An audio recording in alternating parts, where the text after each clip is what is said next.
Hey everybody, quick update here on the video blog for Storm Talk on this late Monday night. By the way, Kevin Harnett will be back coming up for tomorrow, back from his vacation as well. Alright, for tonight, main threat of anything strong to severe located across the southern tier of the plains here, mainly over Arkansas into Texas. Only got a couple warnings really out for that area. I'll show you that map here in just a second. Tomorrow, we're under the marginal risk.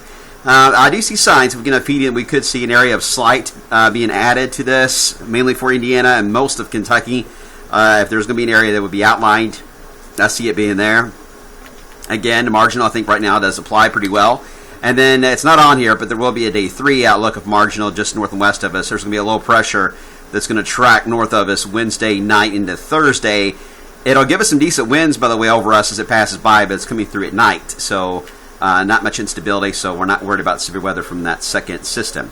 Tonight, we've had some downpours that try to make a run at us, but really just haven't had enough support to really keep going much more than a few moments, and that's really about it. Otherwise, got a hazy sky. We have a clearing area developing over the state, so watch out for fog again developing later on. Now, speaking of later on, we've got 2 areas where we're going to see some thunderstorms impact our area.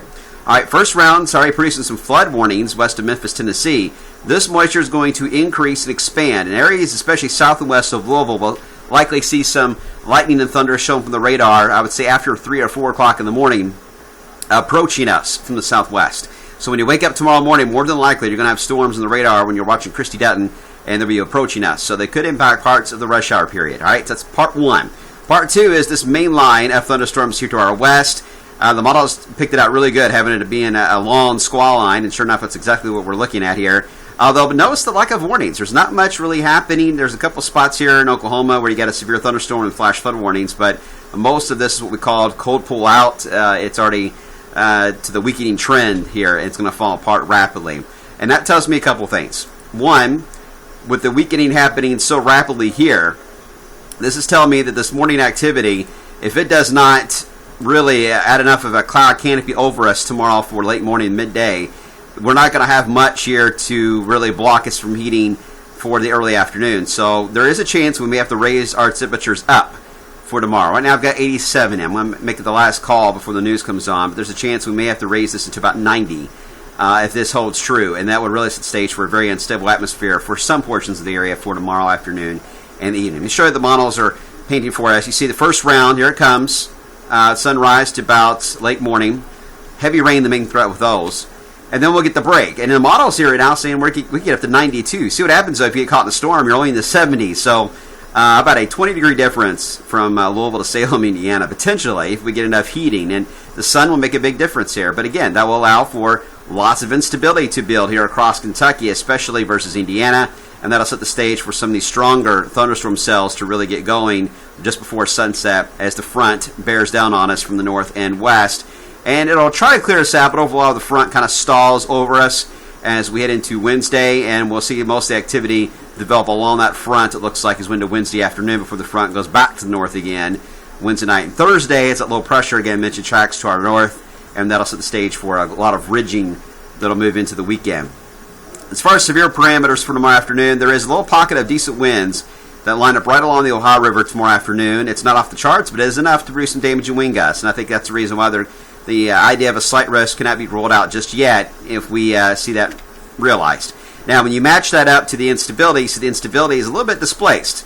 Higher instability where there's a chance to get some sunshine in southern Kentucky, about 3,000 in fact on Capes, which is up closer to about 1,000 here in northern Kentucky to about 1,500. So again, it's all about lining things up here, and the chance is certainly there. Now, as far as the EHI goes, for potential for anything to rotate, there is a bit of directional shear that takes place in southern Kentucky.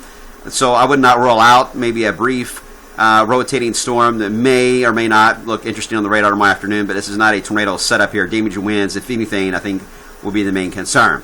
All right, so then we get past this system here for Wednesday. The front again goes back north Thursday. We get into the hot pattern. In fact, the ensembles here in GFS, the Euro, and the Canadian all agree that a pretty good ridge is going to build here in the nation's heartland and over the Ozarks to give us a good amount of heating. Now, the models are going crazy with lower, in some cases, middle 90s. Got to keep in mind, though, when the ground gets green this time of year, I have a lot of humidity. You've got to backtrack a little bit on these numbers, not bite them straight on here. So we're going to go even kill, close to 90. through this entire pattern here for the upcoming weekend. And could we go higher? It's a possibility, but right now, it's just, I think we're going to play it safe and just say right around 90, given how green everything is at the moment. Then it gets interesting next week. About next Wednesday, the Ensemble's showing a nice dip in the jet stream on all the models. So there's definitely some cooler weather coming at the middle part of next week. I will say the operational, the GFS, really cuts off a low over the Ohio Valley. I mean, it's got highs in some areas in the 60s.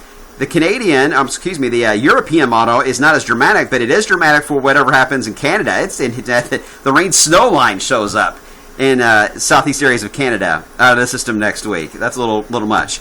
It doesn't really drop it, though, the core of it really at all into the United States, by the way. The Euro kind of keeps the core of it north while the GFS dives it in, and the Canadian kind of dives it in, too. So at least there's some signs of some cooler weather next week after a hot weekend coming our way. But obviously our main focus is not that. Our main focus is going to be tracking these storms. Again, a little chance for the morning, but we'll see how things play out tomorrow afternoon and into the evening. We'll see you tonight at 11 o'clock. A lot to cover on that Whiskey Row fire as well, so we'll see you then.